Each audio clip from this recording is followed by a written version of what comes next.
Hey guys, good evening and welcome to Devbhoomi career point. आशा करता हूँ आप सभी लोग स्वस्थ होंगे, काफी अच्छी आपकी स्टडी चल रही होगी। साथ ही दोस्तों, आने वाले एग्जाम के लिए आप खूब रिवीजन कर रहे होंगे और धुआंधार तरीके से full length practice set mock test वगैरह लगा रहे होंगे।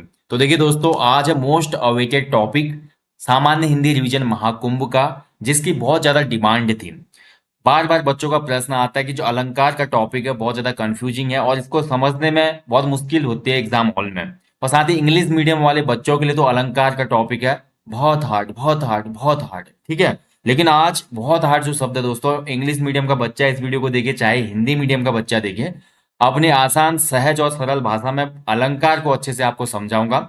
देखिए, एक बहुत लंबा टॉपिक है अलंकार, तो इसको दो पार्ट्स में डिवाइड किया है मैंने। पहले पार्ट में हम देखेंगे शब्दालंकार और दूसरे पार्ट में हम देखेंगे महत्वपूर्ण अर्थालंकार। देखिए, अलंकार के बहुत भेद है, खासकर अर्थालंकार में तो जब हम पढ़ते हैं तो बहुत लंबी फेहरिस्त है, बट उतने हमने नहीं पढ़ते हैं। अर्थालंकार के कुछ मेन मेन अलंकार को हमने पढ़ना है, जैसे कि रूपक हो गया, उपमा हो गया, उत्प्रेक्षा हो गया, और इसके अलावा संदेह अलंकार, अतिशयोक्ति अलंकार, प्रतीप अलंकार, बस इतने ही कुछ पढ़ने हैं हमने। ठीक है, ज्यादा बर्डन नहीं देना है। बट शब्दालंकार में दोस्तों निश्चित भेद है, तो इनको हमने थोड़ा देखना पड़ता है। ठीक है, शब्दालंकार के भेदों को तो देखना आवश्यक है, क्योंकि क्वेश्चन बन जाते हैं किसी भी अलंकार से। तो चलिए यहीं पे सेशन को शुरू करते हैं दोस्तों। आपका स्वागत है एक बार फिर से आपके अपने चैनल देवभूमि करियर पॉइंट पे। सामान्य हिंदी रिवीजन महाकुंभ दोस्तों, ये अलंकार के टॉपिक के बाद देखिए सभी टॉपिक लगभग कवर हो चुके हैं। संज्ञा, सर्वनाम, क्रिया, विशेषण, उसके साथ साथ दोस्तों मैंने जितने टॉपिक बोले थे सब आपको करवा दिए। बस एक टॉपिक रह गया पत्र लेखन वाला, तो उसके लिए एमसीक्यूज करवा दूंगा मैं सामान्य हिंदी टेस्ट सीरीज में। और बाकी एक संधि का टॉपिक रह गया बस। बाकी सब टॉपिक मैंने आपको करवा दिया इन 14 क्लासेस में। अगर आप एक क्लास से 14 तक भी देखते हैं, आपका हिंदी कवर हो जाएगा, मान के चलो। पहले की कुछ वीडियोस में आपको सामान्य हिंदी कवि परिचय देखने को मिलेगा, जिसमें गद्य खंड पद्य खंड के सभी कवियों और साहित्यकार का रिवीजन है। फिर उसके बाद संज्ञा, सर्वनाम, क्रिया, विशेषण, कारक, काल, वचन, लिंग, ठीक है, वाच्य, और उसके साथ साथ दोस्तों शब्द भेद, वाक्य भेद, जितने भी टॉपिक है दोस्तों सब मैंने क्लियर करवाए हैं, आप लोग देख लेना। तो चलिए अलंकार की शुरुआत करते हैं। सबसे पहले जानेंगे अलंकार होता क्या है भैया। आप देखिए, अलंकार क्या होता है। काव्य के शब्द और अर्थ में चमत्कार उत्पन्न करके काव्य की शोभा बढ़ाने वाले तत्वों को अलंकार कहा जाता है। ठीक है, अलंकार जो शब्द है दोस्तों, ये दो शब्दों के मेल से बना है, अलंग और कार। अलम और कार का मतलब, जिसका शाब्दिक अर्थ होता है दोस्तों अलंकृत करना है, सुशोभित करना। ठीक है, अब देखिए जो आचार्य दंडी हैं, काव्य शास्त्र आचार्य माने जाते हैं दंडी जी, ये इनका एक स्टेटमेंट है संस्कृत में, ये बोलते हैं काव्य शोभाकरान धर्मान अलंकरान प्रचक्षते।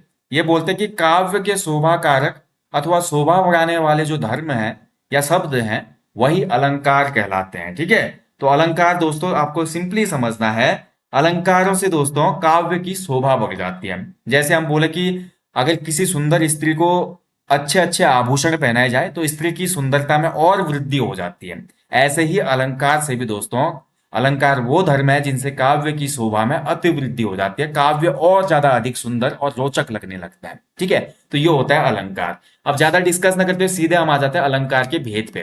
तो अलंकार को सर्वप्रथम देखिए क्वेश्चन बन सकता है, क्योंकि अलंकार आपके टॉपिक में है, तो इसके ऐतिहासिक पृष्ठभूमि से भी क्वेश्चन बन सकते हैं एग्जाम में। हम इससे डिनाई नहीं कर सकते, क्योंकि सिलेबस में जो चीज है तो ये एग्जामिनर भाई क्वेश्चन बना सकता है, क्योंकि है तो अलंकार के अंदर का ही क्वेश्चन। तो पूछ लेगा अलंकार को सर्वप्रथम किसने वर्गीकृत करने का प्रयास किया। तो सबसे पहले अलंकार को वर्गीकृत करने का प्रयास किया था आचार्य वामन जी ने। ठीक है, आचार्य वामन जी ने सबसे पहले ये प्रयास किया था।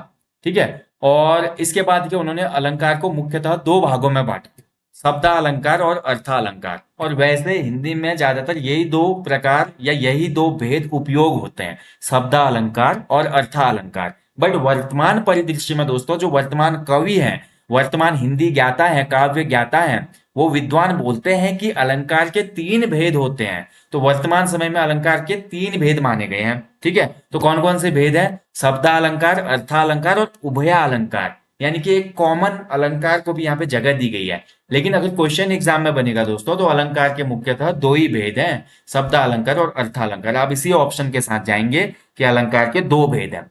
क्वेश्चन अगर सिंपल बनेगा कि अलंकार के कितने भेद हैं, तो दो भेद हैं, शब्दालंकार, अर्थालंकार। लेकिन यहीं पे क्वेश्चन अगर बन गया कि वर्तमान समय में अलंकार के कितने भेद माने गए हैं, क्वेश्चन को समझिएगा। अगर क्वेश्चन बनता है कि वर्तमान समय में अलंकार के कितने भेद माने जाते हैं, तो फिर आपका उत्तर हो जाएगा तीन, शब्दालंकार, अर्थालंकार और उभया अलंकार। ठीक है, आप देखिए एग्जाम में दो ही तरह के अलंकार से क्वेश्चन बनते हैं।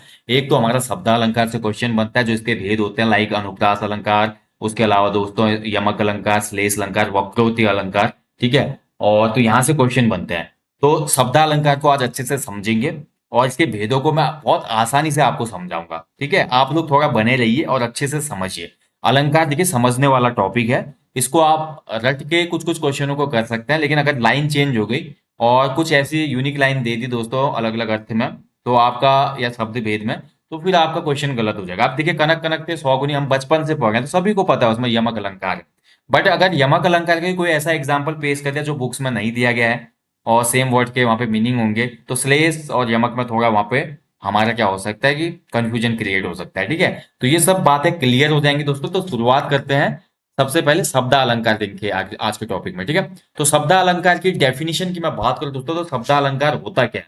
शब्दालंकार दोस्तों जहां पर शब्दों के द्वारा अलंकारों में सुंदरता उत्पन्न होती है वहां शब्दालंकार होता है। बहुत सिंपल डेफिनेशन है इसकी, यानी कि जिन काव्यों में, जिन काव्य पंक्तियों में शब्दों के द्वारा अलंकारों में क्या होती है, सुंदरता उत्पन्न होती है, वहां पे शब्दालंकार होता है। ठीक है, या सिंपली अगर लंबी डेफिनेशन की बात करें तो जो अलंकार शब्दों के प्रयोग से, जो अलंकार शब्द होते हैं वो खुद का प्रयोग करने के बाद काव्य की जो शोभा बढ़ाते हैं, या जिनके स्थान पर कोई दूसरे पर्यायवाची समानार्थी शब्दों का प्रयोग करने से उनका सौंदर्य समाप्त हो जाता है, तो ऐसे शब्दों को शब्दालंकार कहते हैं। ठीक है, जैसे एग्जाम्पल के तौर पे यहाँ पे दिया गया है कि वह बांसुरी की धुन कानी पर है, कुनी कानी हियो तंजी भाजती फिरे। ठीक है, तो यहाँ पर देखिए आपका शब्दालंकार का प्रयोग किया गया है इस वाली लाइन में। तो शब्दालंकार का सिंपली आपको समझना है दोस्तों, शब्दों के द्वारा जिन काव्यों में चमत्कार पैदा होगा वहां पे शब्दालंकार होगा। अर्थ के द्वारा या अर्थ के आधार पे काव्य में दोस्तों परिवर्तन या चमत्कार पैदा होगा तो अर्थालंकार होगा। वो नेक्स्ट टॉपिक में पढ़ेंगे। ठीक है, अब देखिए बात करें यहाँ पे, देखिए दोस्तों वह बांसुरी की धुन कानी पर है, कुल कानी हियो तजी भाजती फिरे। तो देखिए कानी शब्द यहाँ पे भी आया, कानी शब्द यहाँ पे भी आया। अब इसका स्पष्टीकरण क्या, देखिए उदाहरण में कहानी शब्द को दो बार प्रयोग किया गया है। अभी मैंने यमक अलंकार का एग्जांपल दिया ना आपको, अब देखिए यमक में ही ये क्वेश्चन बन जाएगा तो कंफ्यूज हो जाएंगे बच्चे। अब इसमें कहानी शब्द के दो बार प्रयोग किए गए हैं। पहले कहानी शब्द का अर्थ कान है और दूसरे शब्द का जो कहानी अर्थ है उसका मर्यादा है। ठीक है, वह बांसुरी की धुन कानी पर है, यानी कि जैसे किसी ने बांसुरी बजाई मेरे कान में वो बांसुरी की धुन सुनाई दी। कुल कहानी हियो तजी भाजती फिरे, मतलब कुल कहानी हियो, हियो मतलब मन, कहानी मतलब मर्यादा। ठीक है, तो एक कहानी का मतलब मर्यादा, तजी भाजती फिरे मतलब मर्यादा से भाजती फिरे बोल रहे हो, तो मतलब बांसुरी की धुन में उसको कान से सुनकर भाई बांसुरी की धुन खींच तो रही है लेकिन मर्यादा जकड़ भी रही है। ठीक है, तो कुल मिला के कहानी, कहानी शब्द के दो अर्थ हैं। कहानी का अर्थ एक का कान है और दूसरे कहानी का अर्थ मर्यादा है। तो यहाँ पर देखिए शब्द के आधार पे पंक्तियों में चमत्कार उत्पन्न हुआ है, शब्द के आधार पे, इसीलिए यहाँ पे हो जाएगा दोस्तों शब्द अलंकार, क्योंकि कहानी और कहानी दोनों ही शब्द है। ठीक है, तो ये ध्यान रखना है। चलिए ये हो गया शब्द अलंकार, समझ गए होंगे। अब देखिए दोस्तों ये भी देखिए थोड़ा यहाँ पे आपका जस्टिफिकेशन करता है कि देखिए यहाँ पर देखिए जो शब्द प्रयोग है वो शब्द अलंकार कह रहा है, कहानी कहानी। अगर यहाँ पर देखिए कहानी की जगह हम कुल कहानी की जगह कुल मर्यादा लिखें और कुल मान लिखें तो दोस्तों वैसा चमत्कार नहीं आएगा। ठीक है, देखिए जो पंक्तियां थी दोस्तों यहाँ पे, अगर मैं लिखूं वह बांसुरी की धुन कहानी पर है, कुल मर्यादा हियो तजी भाजती भी, कुल मर्यादा शब्द आएगा तो एक अलग पता चल जाता है, लाइन लंबी भी हो रही है। बट यहाँ पे वह बांसुरी की धुन कहानी पर है, कुल कहानी हियो तजी भाजती फिरे, तो कहानी कहानी शब्द एक दूसरे से सिमिलर, मतलब एक संवाद भी पैदा कर रहे हैं और पंक्तियों में दोस्तों एक बॉन्डिंग भी बन रही है। ठीक है, तो ये चमत्कार ही कहलाता है शब्दालंकार। ठीक है, तो अब आ जाते हैं सीधे शब्दालंकार के भेद पे दोस्तों, ज्यादा डिस्कस नहीं करेंगे, बहुत लंबा हो जाएगा, अन्यथा मैं घुस जाऊंगा इस टॉपिक में तो बहुत लंबा सेशन हो जाएगा। तो शब्दालंकार के हमारे भेद जो है दोस्तों, देखिए इतने भेद होते हैं शब्दालंकार के।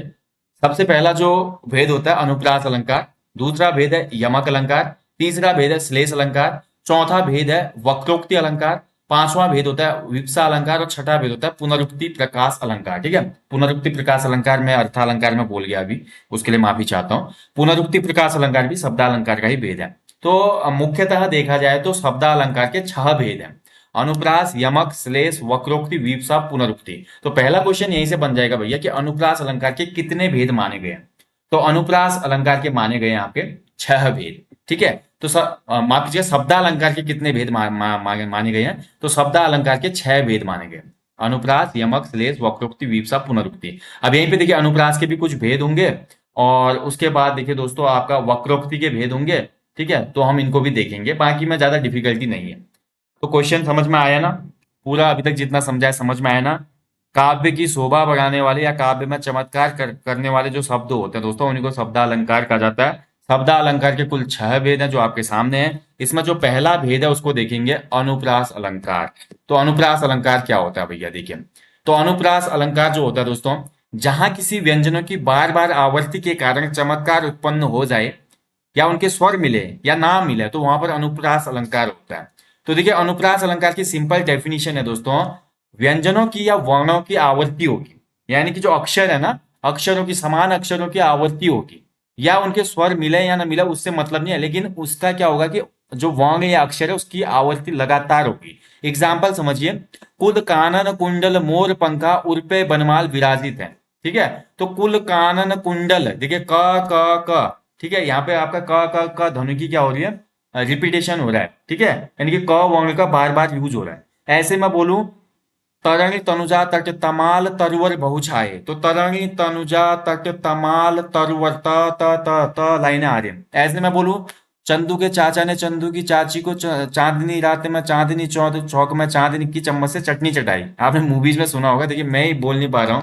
ठीक है, तो चंदू के चाचा ने चंदू की चाची को चांदनी रात में चांदनी चौक में चांदी की चम्मच से चटनी चटनी चटाई। ठीक है, और ऐसे भी बहुत सी लाइन है। तो ये सब क्या है? अनुप्रास अलंकार के एग्जाम्पल है। मैं ये लाइन इसलिए बोल रहा हूँ, फिल्मी लाइन, ताकि आपको ये समझ में आ जाए कि देखिए, चंदू के चाचा वाली लाइन में क्या हो रहा है कि च च वर्ण की पूरी आवृत्ति हो रही है। तरंग तटुता तनुजा तट तमाल तरुवर बहुछाई में त वर्ण की पूरी यहाँ पे क्या हो रही है? आवृत्ति हो रही है। कुल कानन कुंडल मोर पंखा उर्पे बनमाल विराजित है, तो यहाँ पे भी आप देख रहे हैं क वर्ण की यहाँ पे पुनरावृत्ति हो रही है। ऐसे में बोलूं, चारु चंद्र की चंचल किरणें खेल रही थी जलथल में। ठीक है, तो चारु चंद्र की चंचल किरणें, तो च च च यहाँ पे भी क्या हो जाएगा आपका? अनुप्रास अलंकार।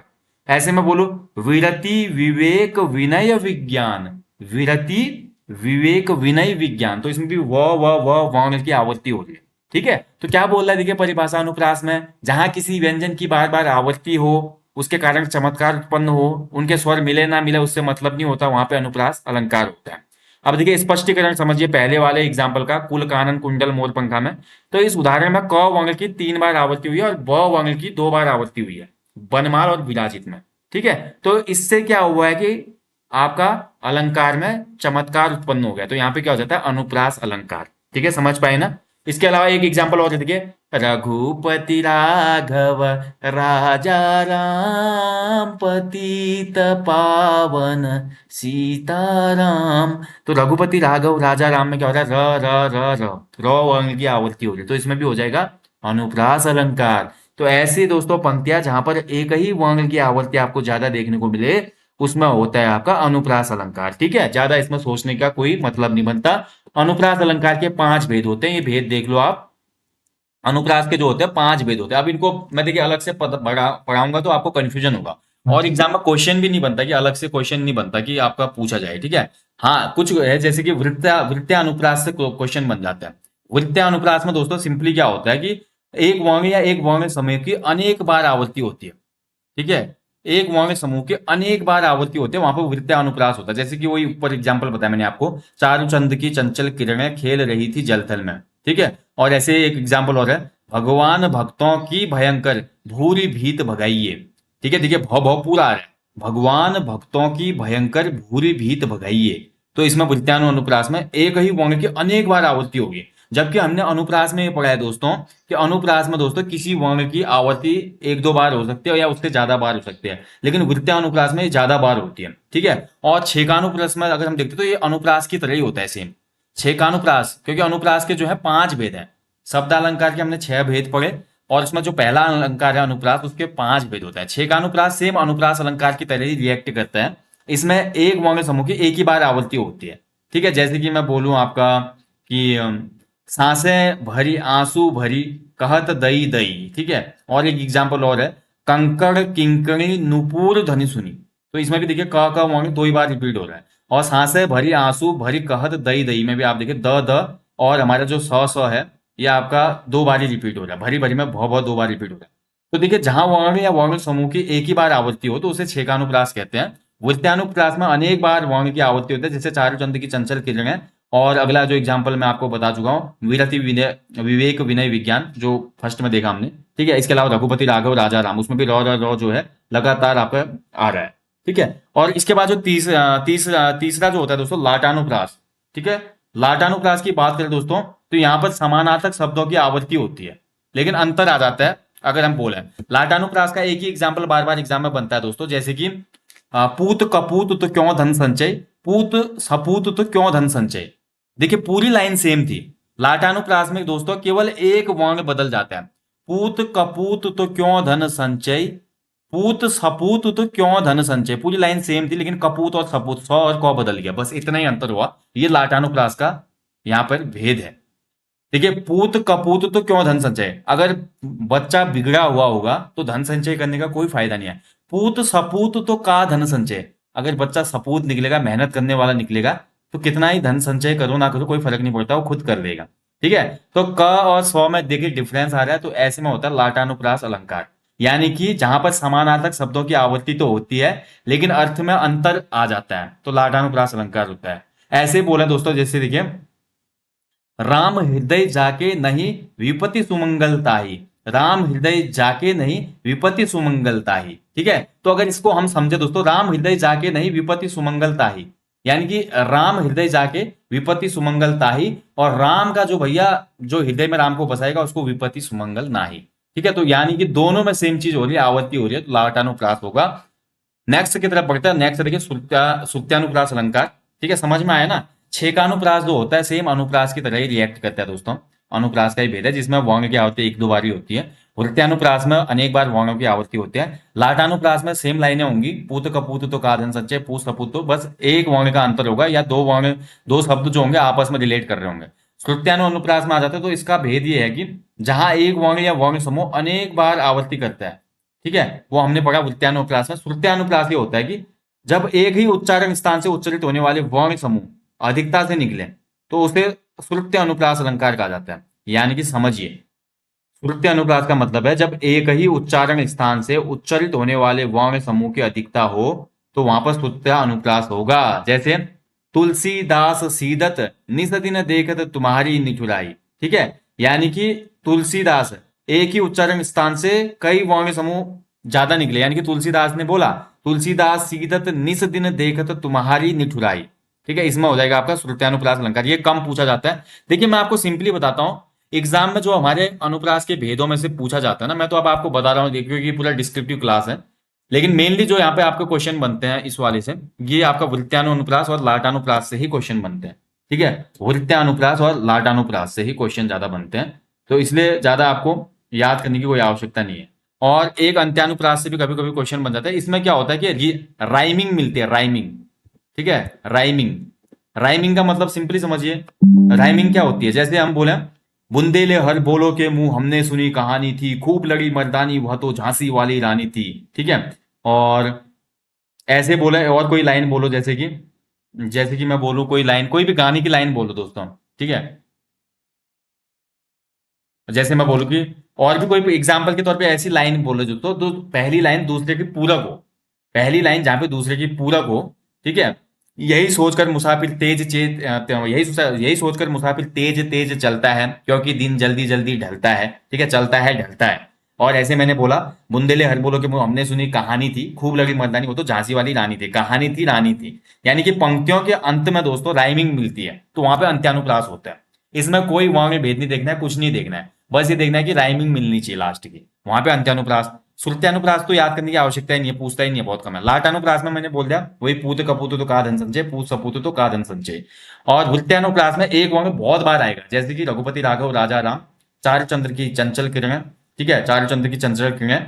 और इसके अलावा देखिए वृत्यानुप्रास में आपका आ जाएगा जो हमारा पहला एग्जाम्पल था, तरणी तनुजा तट तमाल तरुवर बहुछाय, उसमें भी आपका वृत्यानुप्रास ही होगा, क्योंकि एक वर्ण ज्यादा बार आ रहा है, एक दो बार आ रहा है, तो वहां पे छेकानुप्रास या अनुप्रास अलंकार होगा। ठीक है, ये क्लियर हो गया, अनुप्रास ज्यादा कठिन नहीं है। फिर बोल रहा हूं, इससे क्वेश्चन सिंपली बनता है लाटानुप्रास, अंत्यानुप्रास और छेकानुप्रास से ही। ठीक है, चलिए समझ आया होगा, अब बढ़ेंगे आगे।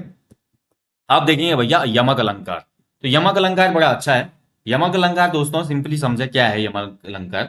जहां कोई शब्द दो या दो से अधिक बार आए और प्रत्येक अर्थ का अलग अलग अर्थ हो। समझिए इस क्वेश्चन को, इस डेफिनेशन को। यमक अलंकार और श्लेष अलंकार में इतना ही अंतर है दोस्तों। श्लेष अलंकार का मतलब होता है चिपकना, जहां पर एक शब्द के अनेक अर्थ आते हैं, एक ही शब्द होगा सिमिलर, एक शब्द होगा लेकिन अर्थ अनेक आएंगे उसके, वहां पे श्लेष होगा। लेकिन यमक में क्या होता है कि एक ही शब्द दो या दो से अधिक बार आएगा लेकिन हर बार उसका अर्थ अलग हो जाएगा। ठीक है, कैसे एग्जाम्पल से समझेंगे तब समझ में आएगा। काली घटा का घमंड घटा। तो काली घटा का घमंड घटा, एक जैसे शब्द दो बार आ गए, घटा और घटा। तो काली घटा यानी कि बादल। ठीक है, काली घटा, घटा मतलब कम हुआ। काली घटा मतलब बादल था और घटा का मतलब कम हुआ, तो यानी कि काले बादलों का घमंड घट गया। तो घटा शब्द का एक जगह बादल अर्थ आता है और घटा शब्द का एक जगह कम होना आ रहा है। ठीक है, और अगला एग्जाम्पल देखिए यहाँ पे, ये कौन सा एग्जाम्पल ऐड हो गया भाई इसमें। ठीक है, पूरी लाइन नहीं आई। चलिए अगला एग्जाम्पल देखते हैं। कनक कनकते 100 गुनी मादकता अधिकाय, वाह पौराए जग और वाह खाए पौराए जग। ठीक है, तो यानी कि कनक कनकते 100 गुनी मादकता अधिकाय, वाह पाए बोराए जग वाह खाए बोराए जग। यानी कि कनक और कनक शब्द दो बार आए हैं दोस्तों। एक कनक का अर्थ इसमें हो जाता है आपका धतूरा, ठीक है, और एक कनक का अर्थ इसमें हो जाता है सोना। ये एग्जाम्पल, ये यमक यमक अलंकार का सबसे मोस्ट एवरग्रीन एग्जाम्पल है जो कि एग्जाम में पूछा जाता है। हमेशा आपको यही देखने को मिलेंगे। ठीक है, एग्जाम्पल यमक अलंकार के। और इसके अलावा देखिए दोस्तों एक और एग्जाम्पल है इसका, यमक अलंकार का। सजना है मुझे सजना के लिए। तो सजना है मुझे सजना के लिए, देखिए मतलब डेफिनेशन क्या पढ़ी हमने यमक की। एक शब्द दो या दो से अधिक बार आए लेकिन अर्थ अलग निकले। तो सजना है, सजना है मतलब मुझे अपना मेकअप वगैरह करना है, सजना है। किसके लिए? सजना यानी कि पति के लिए। एक का मतलब हो गया सजना, साजना, संवरना खुद को, और दूसरे का मतलब हो गया पति। और यहीं पे एक एग्जाम्पल और है, रूठा न करो मेरी जान निकल जाती है। ठीक है, रूठा न करो मेरी जान, ठीक है, मेरी जान निकल जाती है। अब क्या समझे इससे, देखिए। तो रूठा न करो मेरी जान, पहले जान का मतलब है प्रियतमा। वो बोलता है शायर की रूठा न करो मेरी जान, तो जान का मतलब है उसकी प्रेमिका, गर्लफ्रेंड।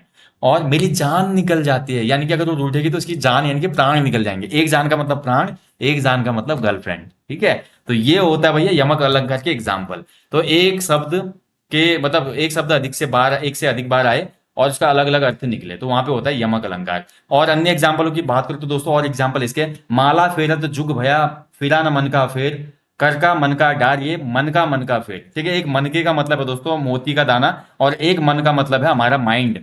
ठीक है, तो ये बोल रहे हैं इसमें हमारे कवि महोदय। ठीक है, और अगला देखिए, अगला तीन बेर खाती थी वो तीन बेर खाती है। ठीक है, कितने बेर खाती थी? तीन बेर खाती थी, तीन बेर खाती थी। इसका मतलब हो जाएगा कि तीन बेर का मतलब यहां पे देखिए, तीन बेर जो था खाती थी और तीन बेर खाती है, समझिए।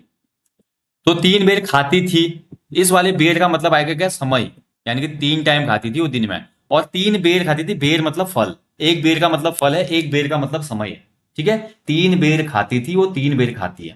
तो ये हो जाएगा भैया हमारा यमक अलंकार। ठीक है, यमक अलंकार जहां पर कोई शब्द दो या दो से अधिक बार आए और प्रत्येक बार उसका अर्थ अलग अलग हो तो वहां पर होगा यमक अलंकार। आई होप आप समझ पाएंगे। ठीक है, चलिए देखिए यहाँ पे आपका स्पष्टीकरण भी किया गया, जैसे कि काली घटा का घमंड घटा, यानी कि काली घटा का घमंड घट गया। ठीक है, पहले घटा का मतलब है काले बादल, दूसरी घटा का मतलब है कम हो गया। ठीक है, तो यहाँ पर देखिए घटा शब्द ने पंक्तियों में सौंदर्य उत्पन्न कर दिया और यही चमत्कार तो कहलाता है ये अलंकार। ठीक है, तो ये था यमक अलंकार। अब बढ़ते हैं आगे श्लेष अलंकार की तरफ। देखिए यमक और श्लेष में एक ही भेद है दोस्तों, बड़ा भेद है, समझिए। यमक अलंकार में दोस्तों एक जैसे शब्द एक से अधिक बार या दो से अधिक बार यूज में आएंगे और अलग अलग अर्थ निकलेगा। जबकि श्लेष अलंकार का अर्थ होता है चिपकना, श्लेष का मतलब होता है चिपकना। और श्लेष अलंकार में दोस्तों आपका क्या होता है कि एक शब्द के अनेक अर्थ निकलते हैं। जहां पर एक ही शब्द से अनेक अर्थ चिपके होते हैं वहां पर श्लेष अलंकार होता है। एग्जाम्पल से समझेंगे तब समझ में आएगा। देखिए, चरण धरत चिंता करत फिर चितवन चाहू और, सुबरन को ढूंढत फिरत कवि व्यभिचारी और चोर। देखिए, चरण धरत चिंता करत फिर चितवत चाहू और, सुबरन को ढूंढत फिरत कवि व्यभिचारी चोर। कवि व्यभिचारी चोर तीनों ही किसको ढूंढ रहे हैं? सुबरन को। अब सुबरन क्या है भैया, ये देखिए इसमें ध्यान से समझेंगे तब आपका सुबरन जो शब्द का प्रयोग किया गया दोस्तों, इसको कवि व्यभिचारी और चोर तीनों खोज रहे हैं। तो सुबरन शब्द के तीन अर्थ निकलते हैं यहाँ पे। सुबरन का मतलब हो जाता है देखिए अच्छे शब्द। सुबरन का मतलब क्या हो जाता है? अच्छे शब्द। अच्छे शब्द को कौन ढूंढेगा? तो अच्छे शब्द को कवि ढूंढेगा ना पंक्तियों में। दूसरा सुबरन का अर्थ क्या हो जाएगा इसमें? सुबरन का मतलब होता है अच्छा रंग रूप। तो अच्छे रंग रूप वाली कन्या को कौन ढूंढेगा? जो व्यभिचारी व्यक्ति होगा। और तीसरे सुबरन का मतलब हो जाता है, तीसरा अर्थ जो निकलता है सोना या स्वर्ण। सुबरन के तीन अर्थ निकलने देखिए, पहला अच्छे शब्द, दूसरा हमारा सुबरन का मतलब निकल रहा है अच्छा रंग रूप, और तीसरा निकल रहा है स्वर्ण या सोना। और स्वर्ण या सोने को कौन ढूंढेगा? चोर। समझ में आया ना?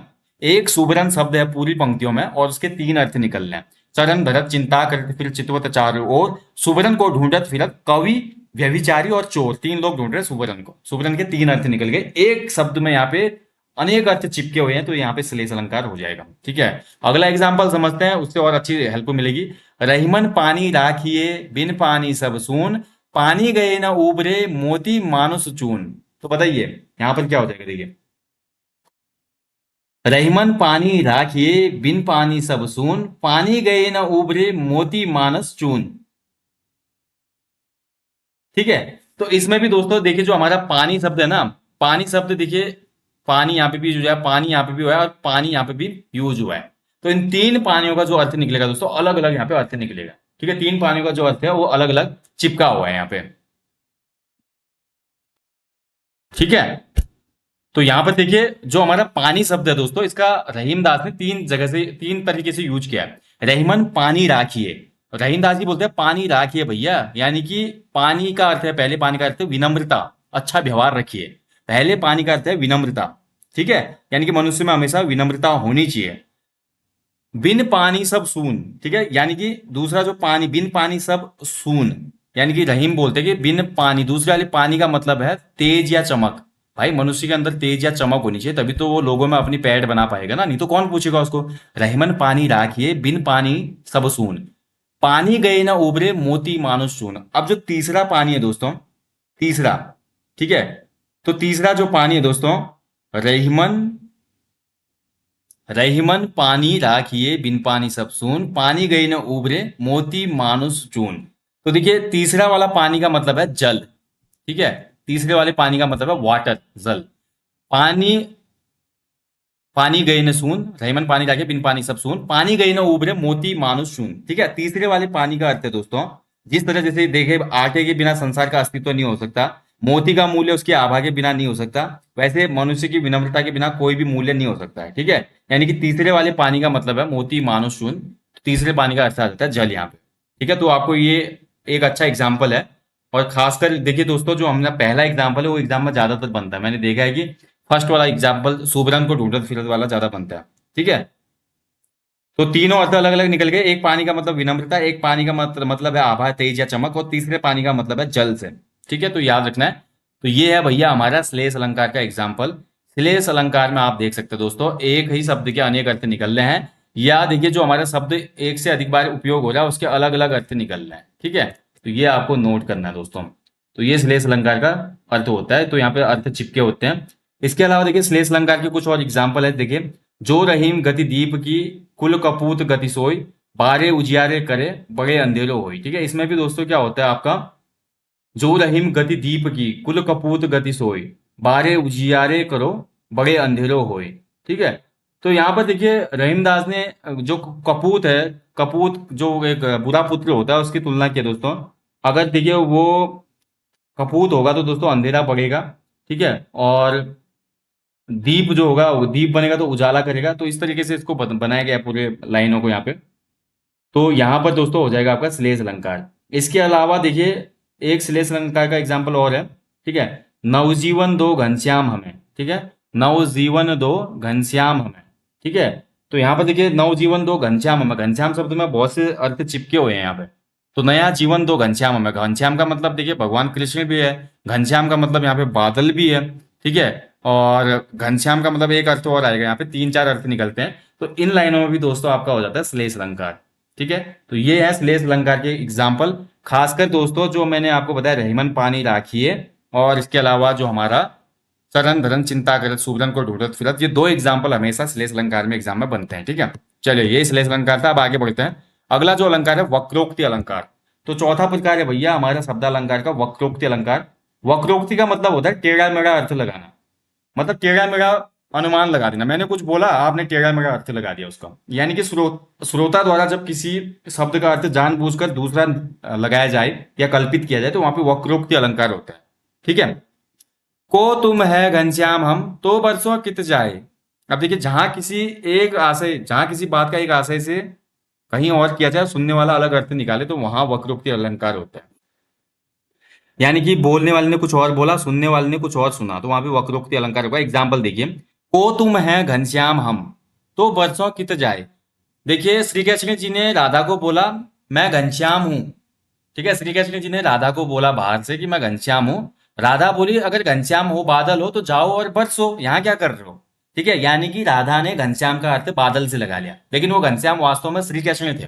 ठीक है, तो श्री कृष्ण ने तो सही बोला कि हम घनश्याम है बाहर से, लेकिन राधा ने बादल समझ लिया उनको और बोली कि जाओ और बरसो, यहाँ पे मत आओ। ठीक है, तो समझ गए ना, तो यहाँ पे होता है वक्रोक्ति अलंकार। तो वक्रोक्ति अलंकार के भी दोस्तों दो भेद होते हैं। पहला होता है काकू वक्रोक्ति और दूसरा होता है श्लेष वक्रोक्ति। ठीक है, वक्रोक्ति के भी दो भेद है। हमने क्या पढ़ा, देखिए शब्द अलंकार सबसे पहले हमने पढ़ा आज। सबसे पहले अलंकार के हमने दो भेद देखे। हिंदी में अलंकार के दो भेद है, शब्द अलंकार और अर्थालंकार। और आधुनिक समय में अगर क्वेश्चन बनेगा तो तीन भेद है, एक उभयालंकार। फिर आए हम शब्दालंकार में, तो शब्दालंकार के 6 भेद देखे। अनुप्रास के हमने 5 भेद देखे दोस्तों। उसके बाद पहला अलंकार ये आ रहा है फिर वक्रोक्ति, जिसके दो भेद होते हैं, काकू वक्रोक्ति और श्लेष वक्रोक्ति। तो समझते हैं इनको भी अच्छे से। तो सबसे पहले देखिए काकू वक्रोक्ति क्या होता है। ठीक है, काकू वक्रोक्ति अलंकार जहां कहने वाले के द्वारा कहे गए शब्दों का उसकी कंठ ध्वनि के कारण सुनने वाले कुछ और अर्थ निकाले, तो वहां पर काकू वक्रोक्ति अलंकार होता है।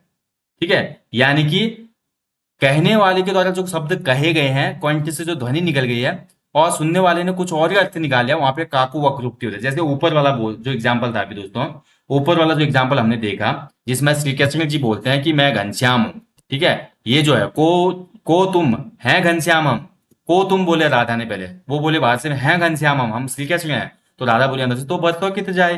तो यहाँ पर देखिए आपका हो जाएगा काकू वक्रोक्ति अलंकार। ठीक है, पहला जो है घनश्याम जी ने तो सही बोला मैं घनश्याम हूं, यानी कि कहने वाले के द्वारा कई शब्दों का उसकी कंठ ध्वनि के कारण सुनने वाले कुछ और ही अर्थ निकाल दें, तो वहां काकू वक्रोक्ति होता है। ठीक है, और इसका एग्जाम्पल देखिए, मैं सुकुमार नाथ वन जोगू, ये हमेशा एग्जाम्पल बनता है। मैं सुकुमार नाथ वन जोगू, तुम ही उचित तब मोक ही भोगू। ठीक है, और राम साधु तुम साधु सुजाना, राम मातु भली मैं पहचाना। तो ये सभी हमारे क्या है, काकू वक्रोक्ति के एग्जाम्पल है। इसके अलावा दूसरा जो आता है एग्जाम्पल, वो है दूसरा जो प्रकार है वो है श्लेष वक्रोक्ति अलंकार। श्लेष वक्रोक्ति अलंकार में दोस्तों जहां श्लेष की वजह से कहने वाले के द्वारा बोले गए शब्दों का अलग अर्थ निकाला जाए, तो वहां पर होता है श्लेष वक्रोक्ति अलंकार। ठीक है, तो यानी कि कहने वाले के द्वारा जो बोले गए शब्द हैं उनका अलग ही अर्थ निकल रहा है। जैसे कि मैं बोलूं, एक कबूतर देख हाथ में पूछा कहाँ अपर है, उसने कहा अपर कैसा उड़ गया सपर है। ठीक है, यानी कि मैंने कबूतर को हाथ में पकड़ के पूछा कि भाई एक अपर कहाँ है, मतलब एक तेरा पर कहाँ है। उसने कहा अपर कैसा उड़ गया सपर है, यानी कि कबूतर सपर उड़ गया। ठीक है, यानी कि श्रोता वक्ता के कथन से भिन्न अर्थ प्रकट करता है। श्रोता यहाँ पर क्या करता है, वक्ता के कथन से अलग अर्थ प्रकट करता है, भिन्न अर्थ, तो वहां पे हो जाएगा श्लेष वक्रोक्ति अलंकार। ठीक है, तो इसको आप समझ लीजिएगा दोस्तों अच्छे से, ज्यादा कठिन है नहीं है। कुछ एग्जाम्पल आप और देखिएगा तब समझ में आएगा, गूगल वगैरह करके भी आप अच्छे से समझ सकते हैं कि श्लेष वक्रोक्ति अलंकार क्या है। ठीक है, तो यहाँ पे होता है श्लेष वक्रोक्ति अलंकार। ठीक है, थोड़ा देखिए, जो श्लेष वक्रोक्ति अलंकार है, जो काकू वक्रोक्ति है दोस्तों, यहाँ पर कहने वाले के द्वारा कहे गए शब्दों को कंठ ध्वनि के कारण कुछ और अर्थ निकाले जाता है। जैसे कि मैं सुकुमार नाथ वन जोगू, तुम ही उचित तप मोह कही भोगू। यहाँ पर बोला जा रहा है कि प्रभु जो भी हो आप मेरे लिए जो हो आप ही हो। ठीक है, तो ये चीजें बोली जा रही है, तो ये काकू वक्रोक्ति में आती है। श्लेष वक्रोक्ति में दोस्तों कैसी सूदी बात मैं बर्तन टेढ़ो भाव, यानी कि सही बात में भी, मतलब सच्ची बात में भी बर्तन में टेढ़ो भाव। ठीक है, और जो पहला वाला एग्जाम्पल था दोस्तों वो काकू का नहीं था, थोड़ा गलती हो गई थी मुझसे। पहला वाला जो एग्जाम्पल है दोस्तों वो आपका श्लेष वक्रोक्ति का ही एग्जाम्पल है। को तुम है घनश्याम हम तो बरसों कित जाए।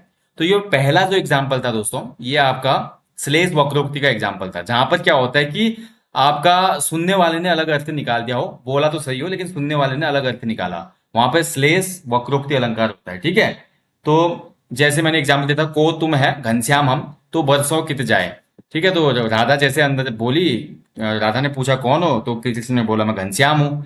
तो घनश्याम का अर्थ उन्होंने बादल लगा दिया। ठीक है, तो यहाँ पे हो जाएगा श्लेष वक्रोक्ति अलंकार। काकू वक्रोक्ति में दोस्तों कहने या शब्द के आधार पे नहीं होता, वहां पर कंठ की ध्वनि के आधार पे ही सुनने वाला कुछ और अर्थ निकाल लेता है। ठीक है, वो काकू में आता है। और कैसी सूदी बादल में बर्तन टेढ़ो भाव, और इसके अलावा जो मैंने आपको बताया, एक कबूतर देख हाथ में पूछा कहाँ अपर है। ठीक है, तो देखिए जो ये लाइंस हैं, जो एक कबूतर देख हाथ में पूछा कहाँ अपर है। राजा ने रानी के हाथ में एक कबूतर देखा, तो राजा ने पूछा कि एक कबूतर हाथ में देख के पूछा कि अपर, अपर मतलब दूसरा कबूतर कहाँ है। ठीक है, थोड़ा अर्थ में मिस्टेक हो गई थी मुझसे भी। तो दूसरा कबूतर कहाँ है ये बोला राजा ने, एक कबूतर देख हाथ में पूछा कहाँ अपर है, यानी कि दूसरा। अपर का मतलब दूसरा बोलते हैं ना, अपर दूसरा होता है, अपर इतर का मतलब ही दूसरा होता है। उसने कहा अपर कैसा, उसने अपर का मतलब ये लगा दिया कि बिना पर का। रानी ने सोचा कि बिना पर का बोल रहा है राजा। राजा ने तो ये बोला कि एक कबूतर देख हाथ में पूछा कहाँ अपर है, यानी कि दूसरा कबूतर कहाँ है रानी। रानी ने अपर के सुन के सोचा कि, उसने कहा अपर कैसा, उड़ गया है सपर है, यानी कि अपर कहाँ था, वो तो उड़ गया सपर अपने परों के साथ। ठीक है, तो यानी कि बोला कुछ और, अर्थ कुछ और लगाया गया। तो यहाँ पर जाता है श्लेष वक्रोक्ति अलंकार।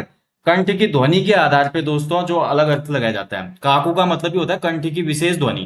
काकल्य ध्वनि आपने जैसे सुना है ना, ह जो होता है काकल्य व में होता है। तो कंठ के द्वारा श्रोता वक्ता के कथन का मूल आशय समझ लेता है, तो वहां पे काकू वक्रोक्ति होता है। ठीक है, चलिए, तो ये हो गया आपका वक्रोक्ति अलंकार। इसके बाद अगला जो अर्थालंकार का भेद है भैया, वीपसा। वीपसा तो बहुत इजी है यार। वीपसा अलंकार में दोस्तों जब भी पंक्तियां अत्यंत आदर शोक के साथ एक ही शब्द की अनेक पुनरुक्ति हो, वहां पे वीपसा अलंकार होगा। यानी कि विप्सा अलंकार का सिंपल सा फंडा है भैया। विप्सा अलंकार में आपको क्या होगा ना, विप्सा अलंकार में आपको देखने को मिलेगा कि मनोभाव देखने को मिलेंगे। जैसे कि आश्चर्य होता है, घृणा, हर्ष, शोक आदि को व्यक्त करने के लिए विभिन्न शब्द हम यूज करते हैं, जैसे कि छी, राम राम, चुप चुप, हा हा, ओह ओह। तो ऐसे शब्दों का प्रयोग आपको विप्सा अलंकार में मिलेगा। जिन पंक्तियों में इस प्रकार के शब्द होंगे दोस्तों, वहां पर आपका विप्सा अलंकार जाएगा। जैसे देखिए, हा हा, इन्हें रोकन को टोक न लगाओ। ठीक है तुम, तो हाँ हाँ देखिए यहाँ पे विस्मयादि बोधक चिन्ह यूज हुआ है। और हाँ हाँ शब्द दोस्तों जो होता है, देखिए विस्मयादि बोधक जो भी होते हैं, आश्चर्य, घृणा, हर्ष, शोक आदि को दर्शाते हैं। ऐसे मैं बोलूं, अन्य एक एग्जांपल बोलूं, शिव शिव शिव कहते हो क्या, ऐसा फिर मत कहना। ठीक है, और ऐसे बोला अगला देखिए, राधा मन मोही, मोही मोहन मई मई। ठीक है, रीजी रहसी, रहसी हंसी हंसी उठे। तो ये सब हमारे क्या होते थे, विप्सा अलंकार। ठीक है, तो हाँ हाँ, इन्हें रोकन को टोक न लगाओ तुम। ध्यान रखिएगा दोस्तों, विप्सा अलंकार में सिंपली आपका जो शब्द होंगे पंक्तियों में, वो आपके हर्ष, आश्चर्य, घृणा, शोक यानी कि विस्मयादि बोधक शब्दों से शुरुआत होगी। यही इसकी पहचान है। इसके बाद देखिए अर्थालंकार का अंतिम भेद है, उसको यहाँ पे क्लियर करेंगे, जिसका नाम है पुनरुक्ति प्रकाश अलंकार। ठीक है, पुनरुक्ति अलंकार या पुनरुक्ति प्रकाश अलंकार का मतलब होता है दोस्तों, जहां पंक्तियों में कोई शब्द एक से अधिक बार आए दोस्तों, लेकिन उसका कोई अलग अर्थ ना निकले, खाली वो पर्थ, जो वो जो शब्द है वो काव्य की शोभा बढ़ाए। ठीक है, पुनरुक्ति अलंकार का मतलब है भैया, जहां पे शब्द एक से अधिक बार काव्य पंक्तियों में आए, लेकिन वो शब्द केवल उसकी शोभा बढ़ाए, कोई दूसरा अर्थ ना दे, वहां पे होता है पुनरुक्ति प्रकाश अलंकार। जैसे कि महादेवी वर्मा जी की लाइनें हैं, मधुर मधुर मेरे दीपक जल। ठीक है, मधुर मधुर मेरे दीपक जले। तो ये जो हो जाएगा हमारा दोस्तों आपका पुनरुक्ति अलंकार। यहाँ पे जो मधुर मधुर दोनों शब्द हैं दोस्तों, इनके अर्थ समान है। मधुर मधुर मेरे दीपक जले, यानी कि धीरे धीरे मेरे दीपक जले, अच्छे मेरे दीपक जले, ऐसा ये आशय को लगा रहे हैं। तो मधुर मधुर दोनों शब्दों के अलग अर्थ नहीं है, ये सेम अर्थ मेंशन कर रहा है पंक्तियों में। तो यहाँ पे हो जाता है पुनरुक्ति प्रकाश अलंकार। ठीक है, तो समझ पाएंगे। तो दोस्तों ये था आज अर्थ अलंकार। थोड़ा डिफिकल्टी हुई, काकू वक्रोक्ति में बहुत लंबे समय के बाद मैंने भी आपको टॉपिक दिया, तो थोड़ा मुझे भी कंफ्यूजन रहा आज के टॉपिक में। ठीक है, नेक्स्ट टॉपिक थोड़ा मैं भी देखूंगा, उसके बाद आपको अच्छे से मैं लेकर आऊंगा, सिंपल, बहुत ही साधारण और सिंपल तरीके से, ताकि कंफ्यूजन ना रहे दिमाग में। ठीक है, तो सरलता से देखिए टॉपिक करवाना इंपॉर्टेंट है, क्योंकि किताब में जो दिया वो तो हर कोई पढ़ा ही लेगा। एग्जाम्पल देखिए, गूगल देख के, गूगल करके तो सबको ही पढ़ा लेंगे ना। टॉपिक को इजी तरीके से प्रेजेंट कैसे करना है, ये सबसे बड़ा टीचिंग का गुण होता है। कोई भी एजुकेटर हो या कोई भी एडुकेटर सुन रहा हो इस बात को, तो आप हमेशा इस चीज पे ध्यान रखें कि आपको ऑडियंस को, शिक्षा को इस तरीके से प्रेजेंट करना है कि ऑडियंस उसको एब्जॉर्ब कर सके, समझ पाए। तो तब जाके आपका जो टॉपिक या क्लास देने का पर्पज है वो पूरा होगा। ठीक है। तो यहाँ पर देखिए, फिर भी मैं आज आशा करता हूँ दोस्तों कि आपको अच्छे से समझ में आए होंगे जो भी हमारे शब्द अलंकार थे। बाकी अर्थालंकार दोस्तों अच्छे से मैं समझा दूंगा, और उसी के साथ सामान्य हिंदी रिवीजन महाकुंभ भी समाप्त होगा। बाकी देखिए दोस्तों, मैं तो हमेशा ही बोलता हूँ यार, मैंने जो आपको पेड क्लास दी है हिंदी की, पेड क्लास जो हिंदी की है 999 का कोर्स है। और एक बार आप कोर्स लेंगे 999 का हिंदी का, अगर कोचिंग भी जाते हो तो हिंदी 6 महीने में करवाता है कोचिंग वाला। तो 6 महीने में अगर आप फीस देते हो तो लगभग 1,000 रुपये फीस है आजकल पर मंथ की। 700-800 से तो कम होती ही नहीं, तो 6,000 रुपये में कोर्स होगा हिंदी का। लेकिन हिंदी का कंप्लीट सिलेबस मैंने कराया आपको, हमारे एप्लीकेशन स्टोर पर कोर्स है सामान्य हिंदी कंप्लीट कोर्स। तो आप उसको लीजिए, उसमें मैंने बहुत अच्छे तरीके से समझा। अभी यहाँ पे रिवीजन महाकुंभ में तो मैं आपको फटाफट पॉइंट टू पॉइंट समझा रहा हूँ, लेकिन वहां पे बहुत इत्मीनान से धैर्य से अच्छे से समझाया मैंने, हर पंक्ति का अर्थ भी बताया, कैसे क्या करना सब बताया। इसीलिए मैं बोलता हूँ कि उत्तराखंड जीके का ना लो भले ही, लेकिन हिंदी का कोर्स आप जरूर लो। हिंदी का कोर्स बहुत बेनिफिशियल है दोस्तों, पूरे टॉपिक्स क्लियर कराए हैं और बेहतरीन तरीके से आपको दिया है वो, ठीक है। बाकी यार जिनका एग्जाम है भैया, आने वाला एग्जाम है, तो अभी तक भी प्रैक्टिस सेट नहीं किया तो आप लोग कर सकते हैं। प्रैक्टिस सेट अभी भी आप लेंगे तो जितने भी पेपर हो चुके हैं इसमें फुल लेंथ, वो भी आपको मिल जाएंगे एप्लीकेशन स्टोर पे। तो जिन्होंने अभी तक नहीं किया इनरोल तो कर लीजिएगा, बहुत अच्छी अपॉर्चुनिटी है और बहुत बेनिफिट आपको देखने को मिलेगा इसका आने वाले एग्जाम में। और मैं यहीं पे सेशन को समाप्त करता हूँ दोस्तों। और सामान्य हिंदी रिवीजन महाकुंभ देखिए सफर जो है अब हम समाप्ति की तरफ है। सभी टॉपिक्स हमने यहाँ पे रिवीजन करें, इंक्लूडिंग अलंकार भी हमने आज शुरू किया दोस्तों। जल्दी इसका पार्ट 2 आपको दे दूंगा। Thank you for watching guys, अपना ध्यान रखें। जय हिंद, जय देवभूमि।